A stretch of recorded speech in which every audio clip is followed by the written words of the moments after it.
Bonsoir, Muriel Le Goff pour ceux qui ne me connaissent pas, je suis sophrologue, relaxologue et thérapeute en technique de libération émotionnelle qui utilise l'EFT. Alors je vais en parler un peu plus loin dans cette vidéo.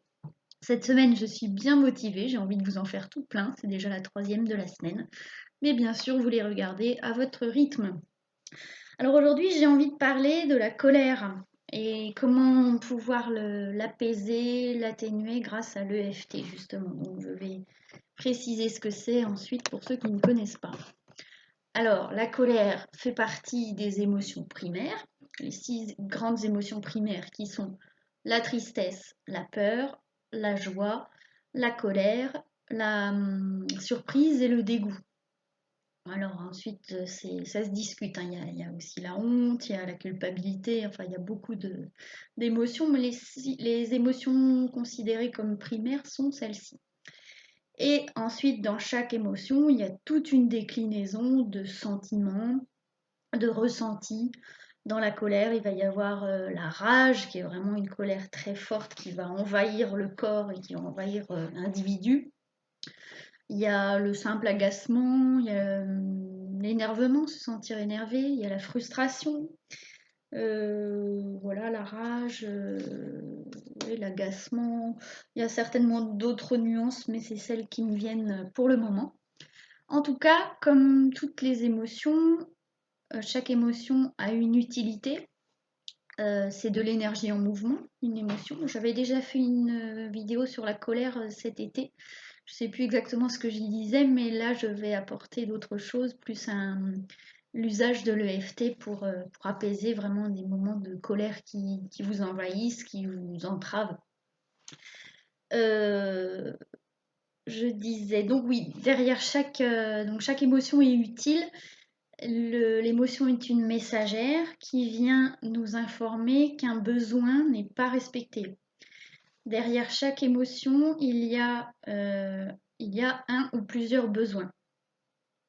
Alors bien sûr, les émotions, je ne vais pas parler aujourd'hui d'émotions positives ou négatives parce qu'en fait, il n'y a pas vraiment d'émotions négatives en soi. Elles sont toutes bonnes et utiles. Simplement, c'est l'intensité qui va être problématique et la fréquence. Bon, la fréquence, la joie ne va pas poser de problème puisque c'est une émotion. Quoique un excès de joie, trop de joie et d'excitation peut être mauvais pour le cœur aussi et pour la santé. Donc ça se discute, mais c'est une émotion qu'on a plutôt envie de ressentir souvent. Bon, je me dis qu'en même temps, si on la ressentait tout le temps, peut-être qu'on apprécierait même plus. Bon, donc derrière la colère, il peut y avoir plusieurs besoins cachés qui ne sont pas satisfaits. Il peut y avoir le besoin de se sentir respecté, le besoin de se sentir considéré.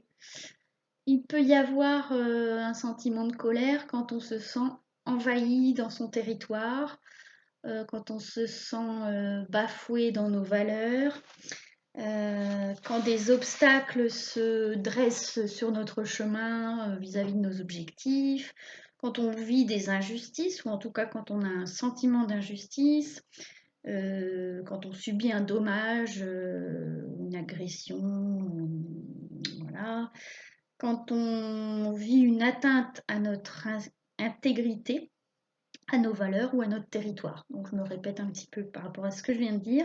Donc voilà les déclencheurs principaux de la colère. Vous pourrez dire en commentaire ce qui vous met le plus souvent en colère. Est-ce que des fois c'est le comportement des autres sur la route? Je dis ça parce qu'on en a parlé dernièrement en formation EFT. Est-ce que c'est si vous parlez et que que quelqu'un vous coupe la parole ou quelqu'un ne vous répond pas? Qu'est-ce qui vous met en colère? Les injustices dans le monde, voilà, dites-moi vraiment, j'adore quand vous mettez des commentaires et que avec vos vécus à vous, c'est vraiment très enrichissant pour moi. Donc vraiment, allez-y, avec joie. Alors, voilà les déclencheurs principaux. Dans notre société, la colère, c'est une émotion très contenue qui n'est pas encouragée. D'ailleurs, est-ce que les émotions sont encouragées? Bon, autre débat. Il peut y avoir de la colère retournée contre soi, c'est une colère qu'on ne va pas exprimer. Il y a une phrase que j'aime, c'est tout ce qui ne s'exprime pas s'imprime. Donc toute émotion, ça rejoint le décodage biologique. J'avais fait une vidéo là-dessus il y a quelques mois, j'en referai parce que ça me passionne. Un conflit, une situation qui est vécue comme conflictuelle entre différentes parties de nous, qu'on ne va pas pouvoir gérer sur le moment, qui va dépasser nos ressources, voilà, qu'on ne va pas pouvoir, à laquelle on ne va pas pouvoir trouver une solution sur le moment, va générer un conflit en nous, et soit on exprime d'une façon ou d'une autre ce conflit, soit on l'intègre autrement, soit autrement, cet événement conflictuel va venir s'inscrire dans notre corps, générer des mémoires. On va peut-être refouler dans notre inconscience cet événement dérangeant. Et c'est là que si c'est pas exprimé ou intégré, ça va générer des troubles et des maladies. Alors ça peut être un trouble ponctuel si on prend conscience ensuite du problème et qu'on trouve des solutions, si on passe au-delà. Par contre, un événement important qui est engrammé dans le corps, dans l'inconscient, et qui n'est jamais solutionné, qui n'est jamais mis en lumière et intégré, là peut générer des maladies plus graves, des maladies chroniques. Donc c'est vraiment intéressant d'aller voir toujours ce qui se cache derrière nos symptômes, quand on a des symptômes, ou si on a une émotion, on va tout de suite s'interroger pourquoi là j'ai telle émotion, qu'est-ce qui se passe, qu'est-ce que ça vient toucher en moi, quel besoin n'est pas satisfait. Ça, c'est très intéressant. Donc par rapport à la colère, on peut la gérer, l'apaiser en EFT. Alors pour ceux qui ne connaissent pas l'EFT, ça veut dire Emotional Freedom Techniques. J'aime pas trop parler en anglais, mais là je vous la fais quand même, voilà, c'était pas trop mal je crois. Et donc, eh bien, ce sont des techniques vraiment. Je détestais cette méthode il y a quelques années quand je l'ai découverte. Et maintenant, je me rends compte à quel point c'est riche, puissant, efficace, rapide et simple. Donc, je vais vous montrer comment on peut faire pour ceux qui ne connaissent pas. C'est une technique qui est issue de la médecine traditionnelle chinoise, de la psychologie et de l'énergétique, hein, puisqu'on va venir stimuler des points qui sont sur des méridiens d'acupuncture. Or, les méridiens, ce sont des circuits qu'on a dans le corps, dans lesquels l'énergie vitale circule.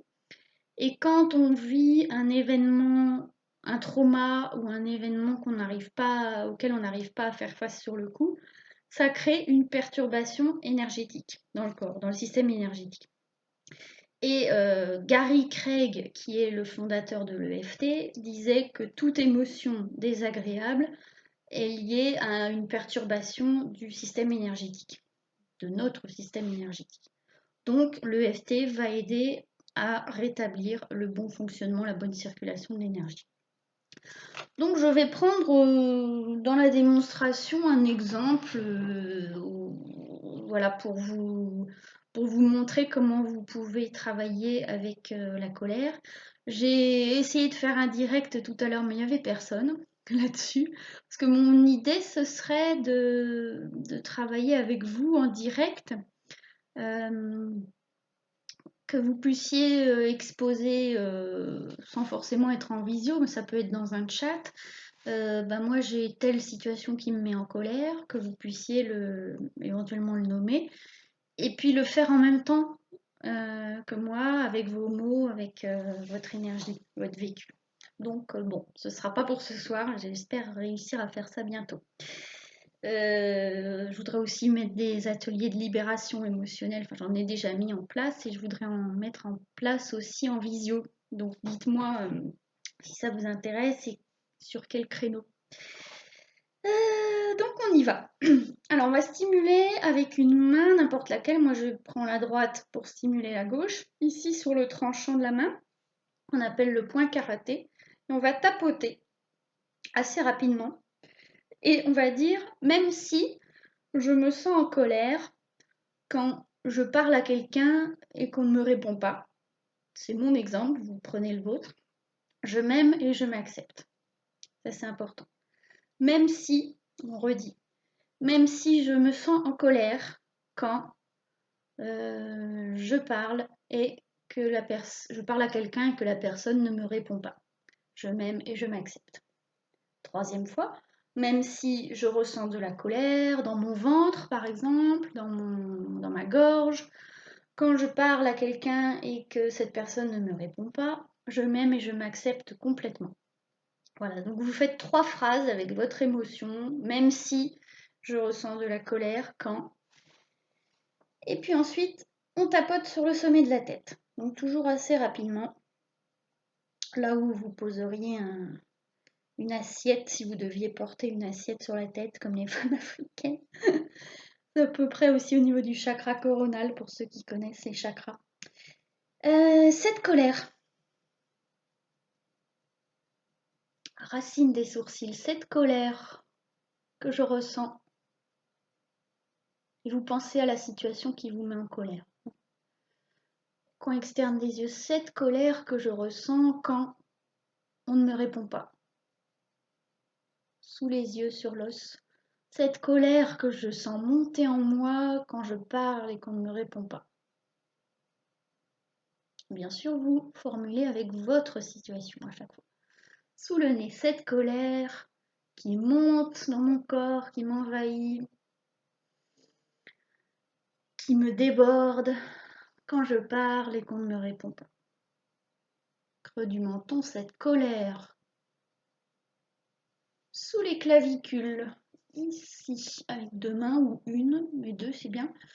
Cette colère que je ressens, cette colère qui monte en moi. Vous n'êtes pas obligé de préciser à chaque fois cette colère.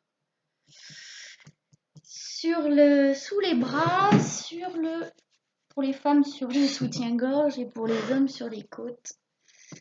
Enfin, de toute façon, sur les côtes. Cette colère qui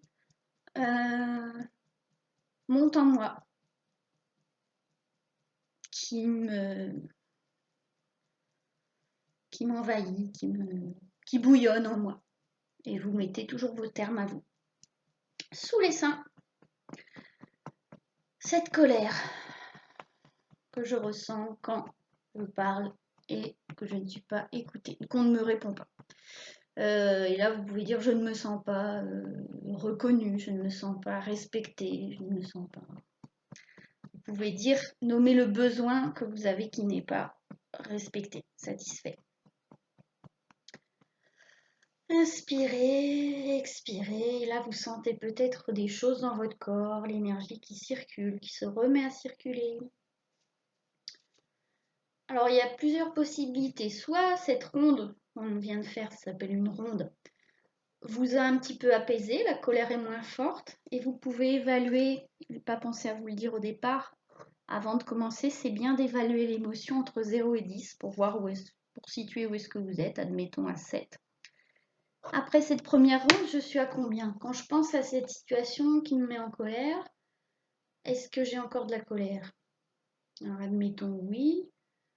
Elle est à combien cette colère? Ah, elle est descendue à 3, par exemple. Donc elle peut être descendue, elle peut être montée, parce que le fait d'avoir tapoté, ça peut avoir réveillé l'émotion, c'est ok.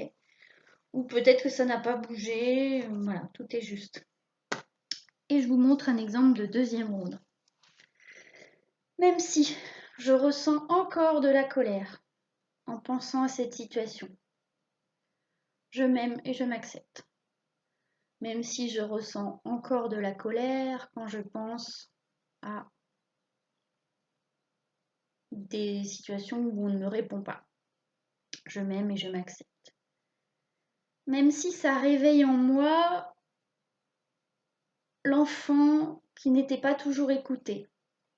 Ça peut être bien d'ajouter de vous connecter à l'enfant en vous. Parce que souvent, ça fait écho, les émotions d'aujourd'hui, à des situations de l'enfance.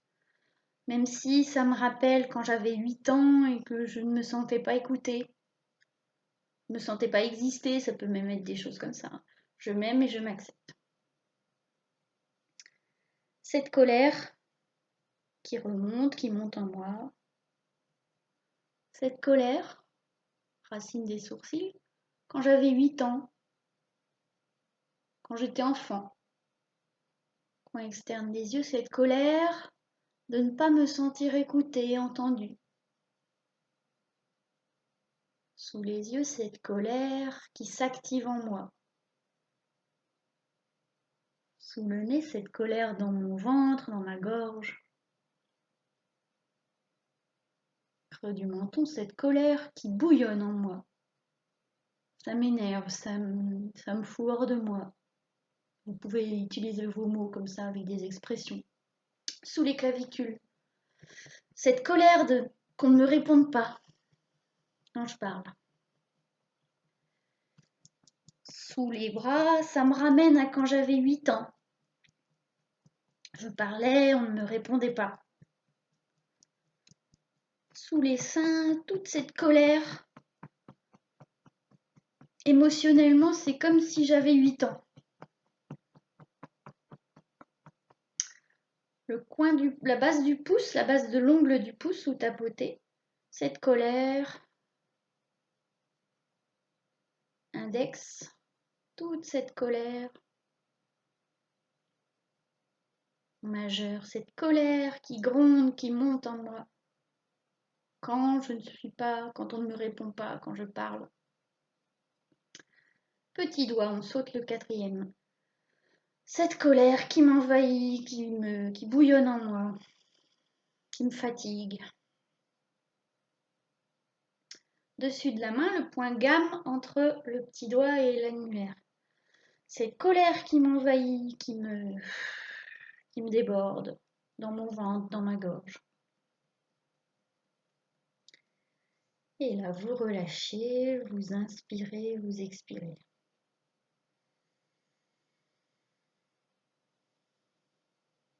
Et vous sentez ce qui se passe dans votre corps, comment vous vous sentez.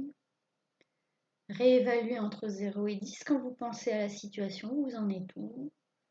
Il peut y avoir besoin de faire encore une 3e ronde, peut-être une 4e, en utilisant les mots qui vous viennent.